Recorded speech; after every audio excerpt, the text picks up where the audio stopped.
À toutes et à tous, bonjour et bienvenue sur Cochin TV pour la revue de presse africaine que nous avons le plaisir de vous livrer ce samedi 27 avril 2024. Bonne nouvelle pour l'économie béninoise, annonce le matinal, c'est du moins ce que font savoir les journaux parus cette semaine. L'économie béninoise se porte bien selon la presse. Les canards se basent sur la dernière note du Bénin. L'agence Stand & Poor's rehausse la note du Bénin de B+ à BB-, affiche l'économiste et la nation. La nouvelle Tribune précise que c'est avec une perspective stable que cette notation a été faite le 19 avril dernier et propulse le Bénin derrière le Botswana et aux côtés de l'Afrique du Sud et de la Côte d'Ivoire. Notation pour la gestion économique, budgétaire et financière, le Bénin bon élève. En Afrique subsaharienne se réjouit fraternité. Ainsi donc, le Bénin est désormais parmi les meilleurs crédits d'Afrique subsaharienne. Notons que les notations de Standard & Poor's pour les nations bien classées servent à évaluer la solvabilité et la capacité de remboursement de la dette publique d'un pays. Elles sont utilisées par les investisseurs, les institutions financières et le gouvernement pour prendre des décisions en matière d'investissement, de prêts et de politique économique. Ces notations sont généralement basées sur des critères tels que la stabilité politique, la santé économique, la gestion budgétaire et la capacité à rembourser les dettes. Autre exploit du Bénin dans le domaine de l'économie, c'est concernant le pétrole du Niger. Après 40 jours, le pétrole pompé du Niger a atteint les installations de Semepodi, constate Fraternité. Les premiers litres ont parcouru près de 2000 km via un oléoduc.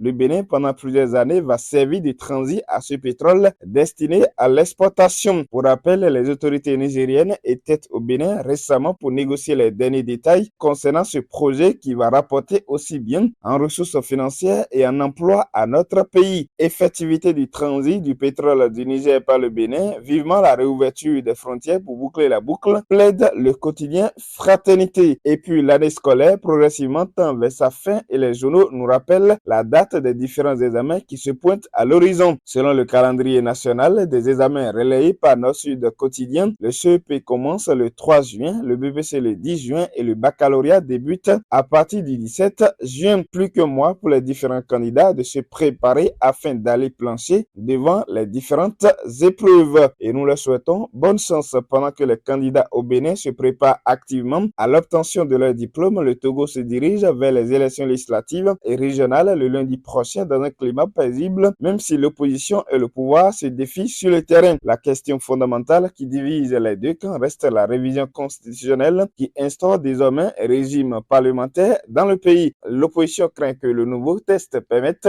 la prolongation à la tête du pays du président Faure Singbe au pouvoir depuis 2005 à la suite de son père, lui-même resté près de 38 ans aux manettes de l'État, souligne le site Togo Breaking News. Et il faut espérer, ajoute l'observateur Palga depuis Burkina, que malgré le mur de méfiance qui sépare les différents acteurs togolais depuis des lustres, la sérénité et la sagesse prévaudront pour éviter que le pays bascule dans un cycle de violence. Et au site Togo Breaking News de nous informer que l'opposition togolaise a saisi la CEDEAO pour retirer la nouvelle constitution. 13 partis politiques et organisations de la société civile ont déposé le 18 avril un recours devant la Cour de justice de la Communauté des États de l'Afrique de l'Ouest pour réclamer le retrait de la nouvelle constitution du pays selon les documents consultés par l'AFP. Ils demandent à la Cour de justice de l'institution régionale de condamner la République du Togo pour avoir changé de constitution. Les requérants demandent à la CEDEAO de retirer purement et simplement la loi sur le changement constitutionnel. On attend de voir quelle serait la décision de la CEDEAO, alors que la réponse de la CEDEAO est attendue avec impatience du côté de Lomé et dans la sous-région, les dirigeants africains appellent à plus de coopération au cours d'un sommet sur la lutte antiterroriste à Abuja, rapporte le site Nasuba. Selon le journal burkinabé, le pays, la rencontre à laquelle ont pris part les chefs d'État du Togo, Faure Singbe, Nana Akufo-Addo du Ghana et Bola Tinubu du pays hôte, offrira une plateforme pour examiner la nature et la gravité de la menace terroriste sur le continent en vue de convenir les priorités stratégiques concrètes et de mesures à adopter pour lutter contre ce fléau. Le quotidien estime que cette coopération ne doit pas concerner les seuls pays qui sont touchés par le terrorisme, mais aussi bien par ceux qui sont relativement épargnés. Un renforcement de la coopération et des institutions régionales pour répondre à la menace évolutive du terrorisme en Afrique. C'est sous ce thème qu'a porté la réunion d'Abuja, fait savoir le site Togo Breaking News. Cette rencontre de haut niveau a également permis aux leaders africains d'examiner les mécanismes innovants à adopter collectivement pour venir à bout du terrorisme qui remet en cause la pérennité des États. Cette collaboration entre les États peut nourrir l'espoir d'une réponse efficace contre le phénomène du terrorisme dans la sous-région. Trouver une réponse efficace contre la cherté de la vie au Sénégal, c'est la priorité du nouveau président sénégalais Bassirou Diomaye Faye. Diomaye planche sur un plan d'urgence avant le 15 mai, titre Walfa quotidien. Le gouvernement à l'offensive contre la vie chère, lance de son côté le site Séné Plus. Le plan d'urgence doit être assorti de mesures hardies de baisse des prix des denrées de consommation courante et de certains services essentiels, précise Séné Plus. Le chef de l'État a enjoint le Premier ministre et les ministres en charge du commerce et de l'industrie, des finances et du budget et de l'agriculture de lui proposer avant le 15 mai un plan d'urgence opérationnel de lutte contre la vie chère. L'espoir est permis pour une réduction de la cherté de la vie au Sénégal dans les prochains jours. Non loin du Sénégal, précisément en Mauritanie, les élections présidentielles sont prévues pour le 22 juin prochain. Le site 360 Afrique rapporte que le président Azouani a annoncé sa candidature pour un deuxième mandat. Sa candidature était attendue et il sera le grand favori du scrutin où il affrontera notamment son rival arrivé deuxième de la présidentielle de 2019, le militant des droits humains Biram Ould Abed, qui a annoncé sa candidature également mercredi dernier. La Mauritanie, vaste pays charnière entre l'Afrique du Nord et l'Afrique subsaharienne d'environ 4,5 millions d'habitants, a connu une succession de coups d'État de 1978 à 2008 avant que l'élection de 2019 marque la première transition entre deux présidents élus, se souvient le monde africain. Autre actualité du continent et cette fois-ci en Afrique centrale, précisément en RDC. Sous le titre Kaméré, le comeback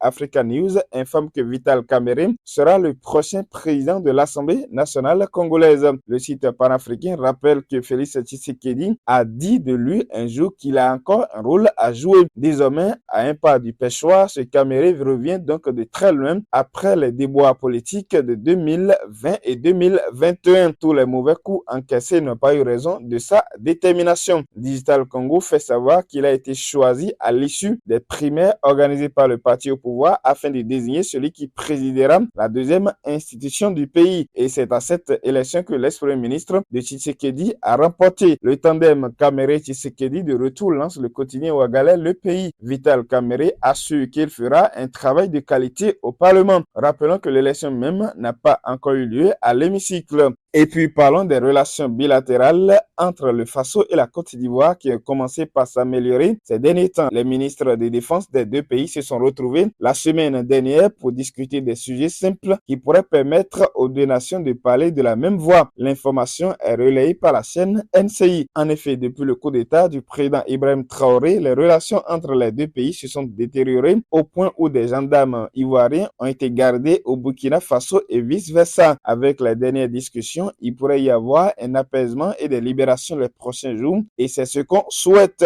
Du quotidien pour clôturer cette revue. L'incontournable pouvoir du présent est la révélation faite par Coach Pouillon cette semaine à ses abonnés. Le présent, c'est l'instant que nous vivons. Le pouvoir du présent, c'est la capacité que Dieu nous a donnée de décider pour nous-mêmes. Quand on prend le pouvoir du présent, on vit le bonheur du présent en laissant le passé derrière. Que faire pour prendre le pouvoir du présent? Qu'est-ce qu'on perd en se refusant de prendre le pouvoir du présent? Toutes les réponses sont à retrouver sur la page YouTube Coach Pouillon officiel. Et c'est ici que nous mettons un thème à cette revue de presse africaine présentée par Jérôme Wenceslas Capo avec Guillaume Fond depuis le studio Bernard Comlan Pouillon de Cotonou. Merci pour votre aimable attention et à samedi prochain.